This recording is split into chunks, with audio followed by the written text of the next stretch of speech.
Anthony Castrovince is a columnist for MLB.com, and he joins us every week for The Week in the Weird. Anthony, how are you, man? Well, it seems to be weirder by the week here in baseball and in life in general. So it's good to highlight these things. Absolutely. This is a definite 2020 type segment here. Hey, the extra inning rules, Anthony, we've had a couple of weeks to get used to that. Weird or fun? How about a little from column A, a little from column B? You're going to see history with this rule. We've already seen history in the last week. We, of course, saw Edwin Rios hit the first leadoff two-run home run in Major League history. We saw the Orioles execute the first leadoff double play in big league history. And we saw Kyle Tucker draw the first leadoff intentional walk. That's respect right there. When you're drawing leadoff intentional walks, that means the opponent respects you. So obviously, it's a weird rule. It's a fun rule. I think I like the rule. I'm not 100% certain of that, but I think I like it. I don't think I would mind it for future seasons. I like the instant intensity in the extra innings. We've seen on base percentage go down in this generation of the major league. So it's good to see that, instant traffic. And I'm hoping to see some more history moving forward, RoFlo. I want to see the first one pitch inning in history. That would be the intentional walk, and then a one pitch triple play. That'd be kind of cool to see. And I want to see an eighth inning that's an extra inning because it happens during a doubleheader. How about that? Wow, you're just blowing my mind. I would like to see this rule implemented for future regular seasons, but kind of just want to play it out in the postseason. So for whatever that's worth. Hey, Tyler Alexander, a new reliever, set a new reliever record for consecutive strikeouts on Sunday. So tell us what's weird about that. Well, it's one of the things we love about baseball is you never know what history you might see on a given day and who you might see it from. Tyler Alexander, an unheralded lefty reliever for the Tigers, and he goes out on Sunday and sets a new major league record for a reliever with consecutive strikeouts with 9 that broke Ron Davis's mark from back in 1981. And it ties Doug Fister's American League record by any pitcher for consecutive strikeouts.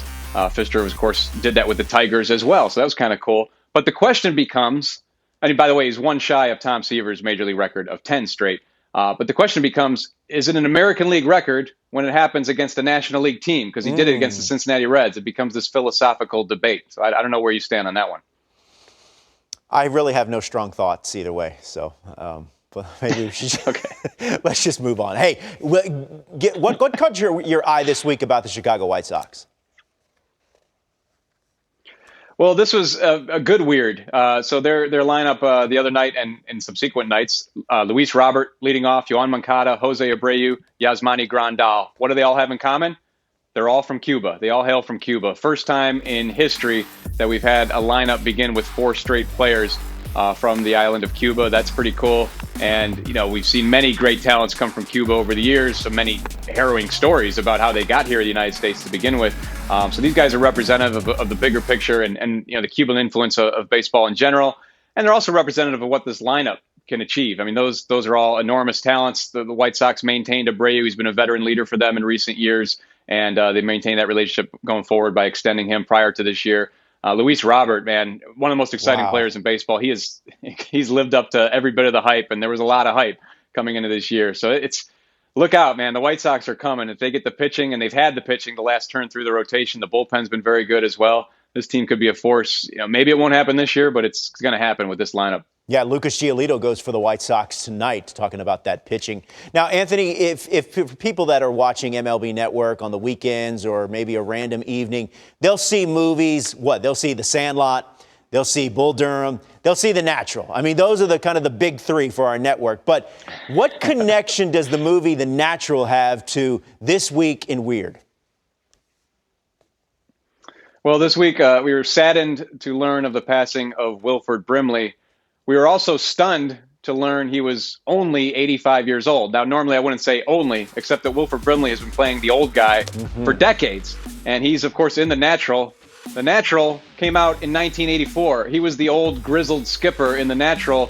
He was 49 years old. What? Pop was just 49 years old in The Natural. So that blew my mind when I realized that at the time of Wilford Brimley's passing. So great actor. We all love Quaker Oats. But, man, he played the old guy so well. And really probably find a market inefficiency there because, hey, how many movies and TV shows need an old guy? If you can Yeah. play old while still young yourself, you have decades of So a career in front of you. he So was a good for year. Wilford Brimley. And by the way, Robert Redford was just 2 years younger than Wilford Brimley in The Natural. That's crazy. That is crazy. He was a year younger than I am now? Jeez. Diabetes. That's right. That is unbelievable. That's right. Diabetes. They'll do it. Hey, Anthony, appreciate the time. Hey, one more weird note. Anthony and Mike man. Trout had sons born on the same day, and they were the exact same size. 7 pounds, 10 ounces. So there you go, Anthony. Congratulations again. Thank you. Just one more thing me and Mike Trout have in common, obviously. Absolutely.